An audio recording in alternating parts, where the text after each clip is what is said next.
In today's video, we are going to be going over 6 crucial questions to ask your general contractor.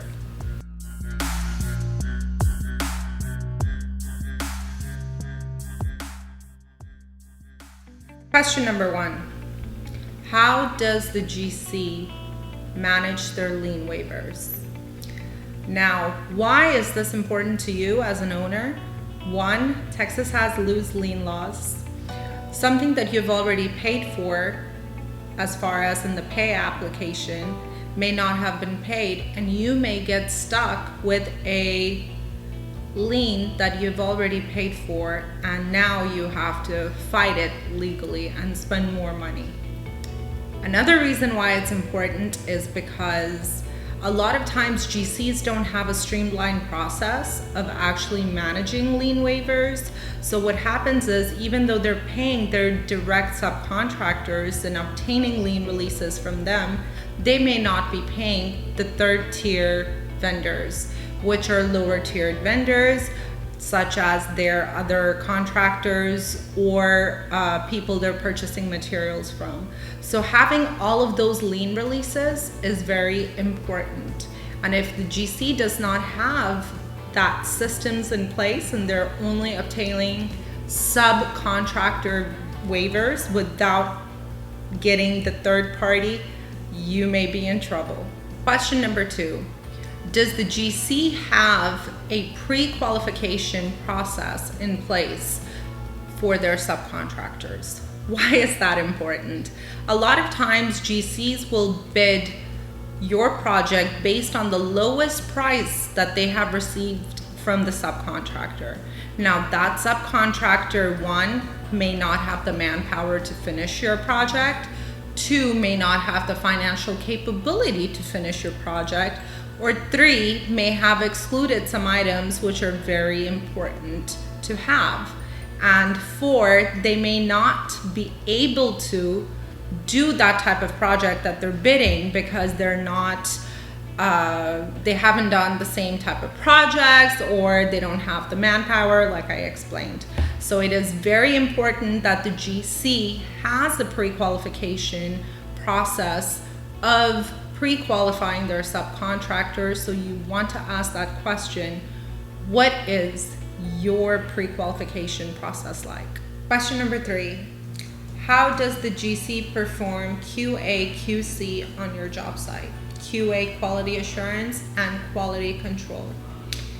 If the company does not have a procedures and processes in place at each scope of work that is completed to do an internal quality control, then your supervisor, superintendent will be lost on the job site, may miss some of the very important inspection reports or inspections, and you may end up paying more than what was owed for incomplete work or inefficient work or something that needs to be corrected.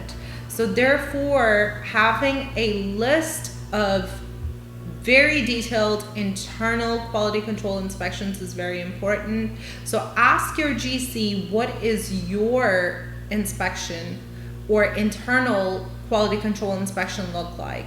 Do they have a process for it? Do they have a list of inspections that they do?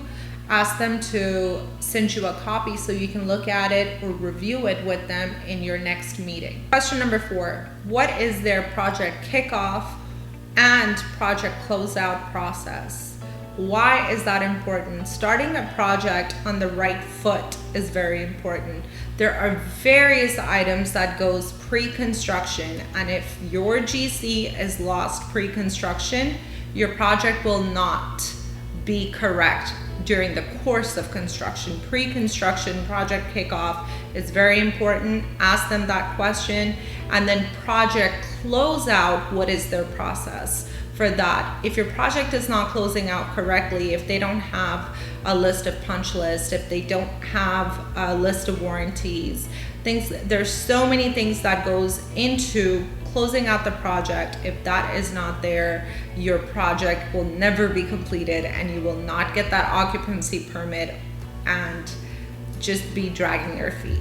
How you can ask them that question is Ask them in detail what their project kickoff looks like.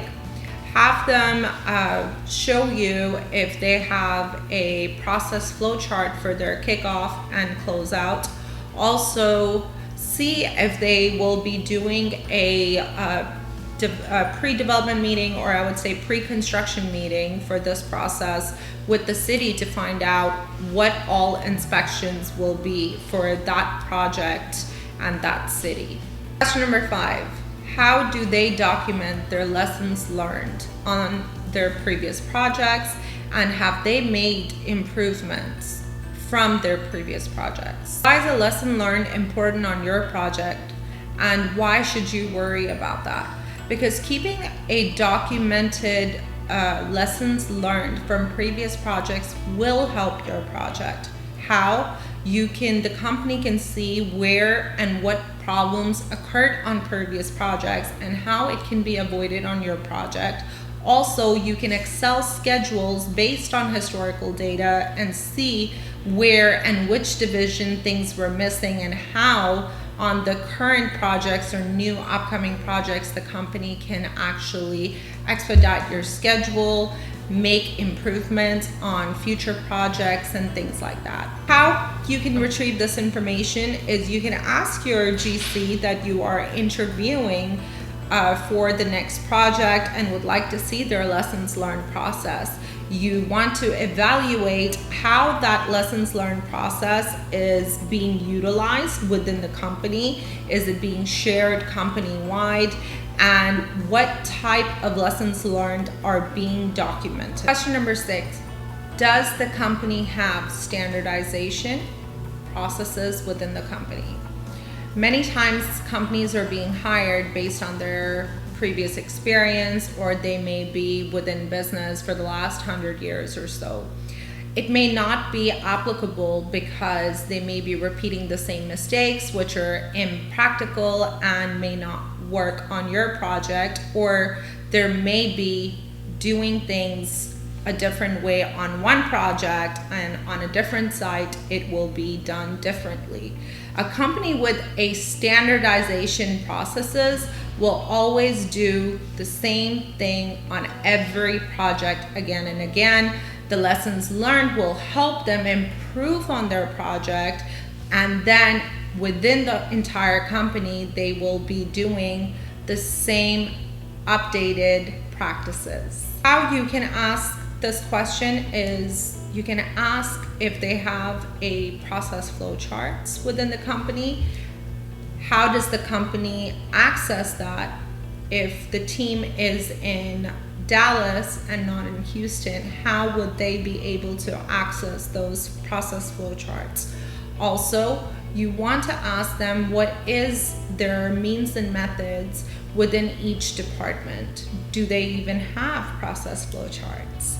That is how you find out if the standardization is there within the company. And these are the 6 crucial questions you want to ask your next general contractor before you hire them. To watch more videos like this, like and subscribe to our channel.